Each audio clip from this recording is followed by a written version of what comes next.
Bismillahirrahmanirrahim. Assalamualaikum warahmatullahi wabarakatuh. Saya Okta Kusmiati dari kelompok 8 akan memaparkan isi makalah. Pembelajaran online pertama kali dikenal karena pengaruh dari perkembangan pembelajaran berbasis elektronik e-learning yang diperkenalkan oleh Universitas Illinois melalui sistem pembelajaran berbasis komputer. Online learning merupakan suatu sistem yang dapat memfasilitasi siswa lebih luas, lebih banyak, dan lebih bervariasi.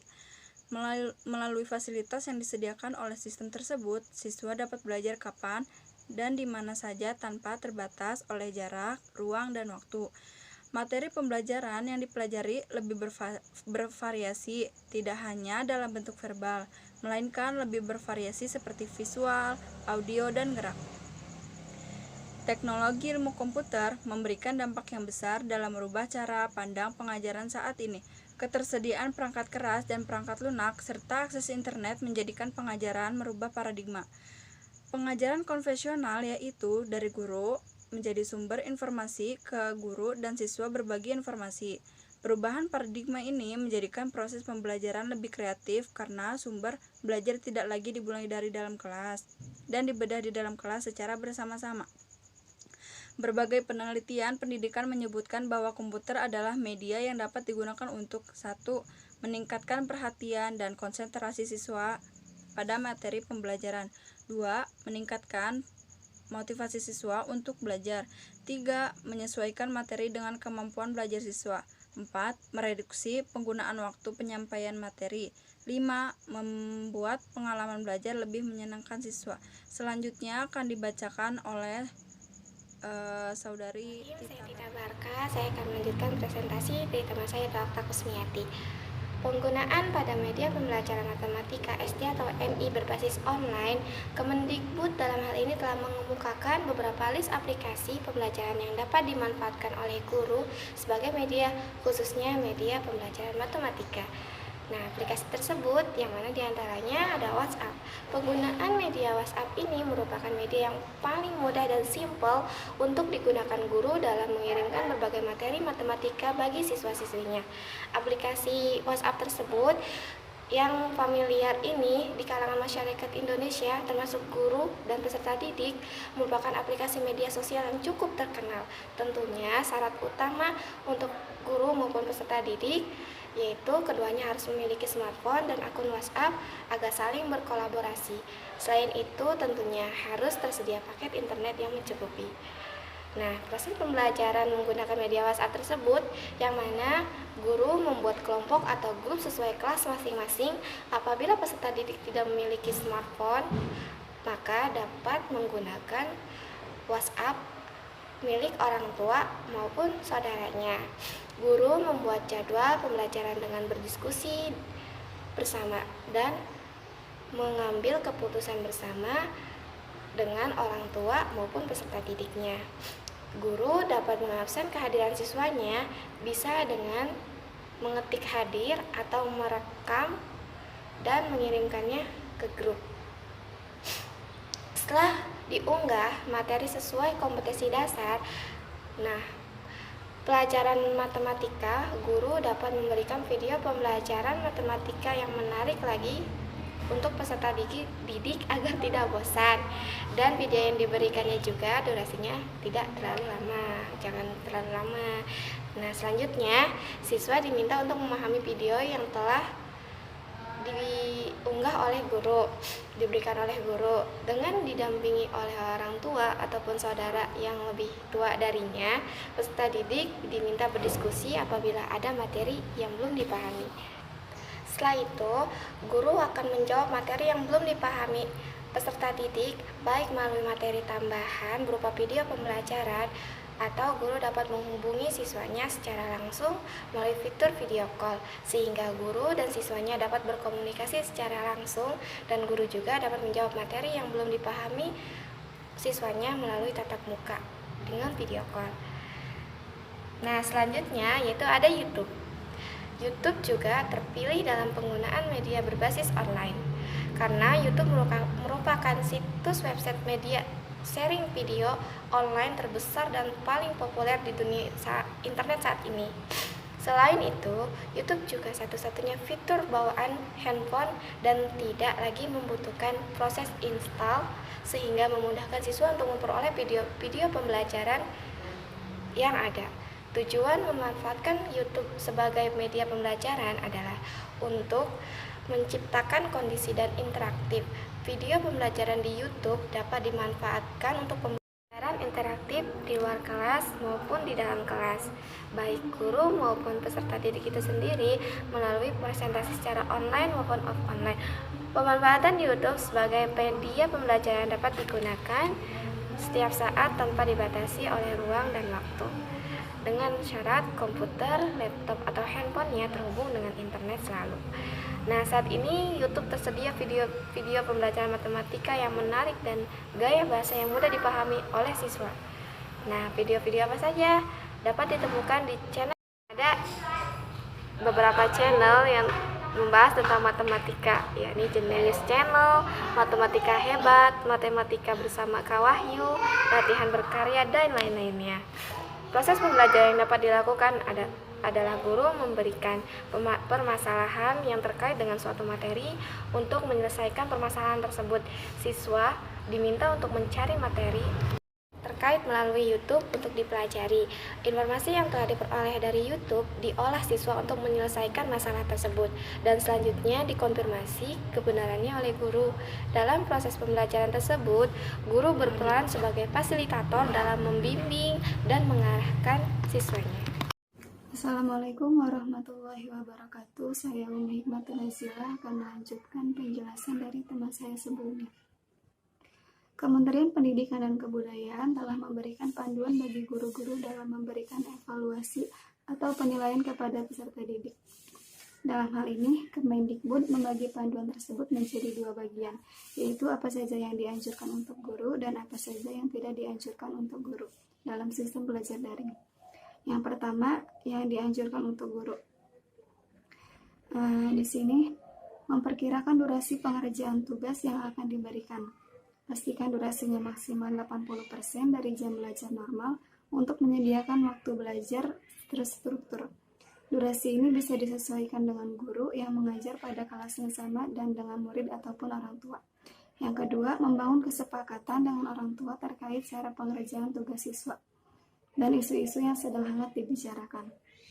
Yang keempat, membuat panduan tugas yang rinci namun tidak mendikte. Pastikan orang tua dan siswa memahami instruksi namun tidak terkekang dalam belajar. Yang kelima, guru harus memastikan untuk selalu memberi umpan balik pada setiap penugasan yang diberikan kepada siswa. Pada kelas rendah itu, umpan balik bisa berupa kalimat penyemangat, sedangkan pada kelas tinggi, umpan balik perlu spesifik kepada bagian tugas yang perlu diperbaiki. Yang keenam, perbanyak asesmen formatif yang membantu siswa untuk memahami kemampuan awalnya dan kebutuhan belajar. Selanjutnya yaitu yang keenam, perbanyak asesmen formatif yang membantu siswa untuk memahami kemampuan awalnya dan kebutuhan belajar selanjutnya. Pada kelas rendah, asesmen formatif biasanya berupa pertanyaan yang dapat dijawab dengan gambar atau ekspresi siswa. Sedangkan pada kelas tinggi, asesmen formatif yang sederhana seperti menggunakan pilihan ganda, isian singkat sebanyak 3-5 butir soal, dan hasilnya dapat langsung diketahui baik oleh siswa maupun orang tua. Yang ketujuh, bagi siswa ataupun orang tua yang tidak memiliki gawai, guru bisa membentuk kelompok dengan teman yang tingkatnya yang tinggalnya berdekatan. Selanjutnya itu ada yang tidak dianjurkan untuk guru. Yang pertama, hindari membuat aturan dan tugas yang tidak memahami kondisi siswa dan orang tua. Yang kedua, hindari memaksakan tugas yang harus dikerjakan dengan kriteria dan durasi kecepatan yang sama untuk semua siswa. Yang ketiga, hindari memberikan tugas sekedar untuk latihan soal atau pengerjaan LKS tanpa disertai diskusi dan refleksi.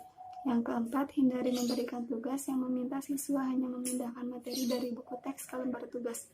Selanjutnya yang kelima yaitu hindari memberikan tugas yang terlalu mudah atau terlalu sulit bagi siswa. Yang keenam, hindari memberikan tugas sesuai kurikulum tanpa mengaitkan dengan lingkungan atau kehidupan sekitar. Yang ketujuh, hindari memberikan tugas yang mendorong siswa untuk berinteraksi dengan banyak orang di tengah situasi wabah corona. Yang kedelapan, hindari memberikan tugas hanya dari satu sumber atau satu buku teks semata. Yang kesembilan, hindari memberikan tugas yang sama untuk semua siswa tanpa mempertimbangkan kebutuhan dan kondisi siswa yang berbeda rumah atau wilayah. Saya, Lilis Mambudatur, akan melanjutkan presentasi dari teman saya, yaitu Umi Hikmatul Nazila. Saya di sini akan membahas penggunaan media dalam proses evaluasi pelajaran matematika untuk sekolah dasar dan madrasah ibtidaiyah. Yang pertama, menggunakan media WhatsApp. Guru ini dapat memberikan evaluasi dalam pelajaran matematika menggunakan media WhatsApp dengan cara sebagai berikut. Yang pertama, setelah guru memberikan materi pelajaran kepada siswa, guru dapat memberikan soal yang tidak boleh memberatkan peserta didik maupun orang tuanya. Guru juga tidak boleh memberikan soal yang terlalu banyak dan hanya memberikan soal 1-5 soal saja. Hal ini untuk mengukur sampai sejauh mana kemampuan siswa dalam memahami materi yang baru saja diberikan oleh guru. Yang kedua, guru boleh meminta orang tua untuk memfoto atau memvideokan anaknya saat mengerjakan soal yang diberikan oleh guru. Hal ini untuk memberikan pengetahuan kepada guru kalau memang soal tersebut dikerjakan oleh peserta didik tersebut, bukan oleh orang tuanya atau saudaranya.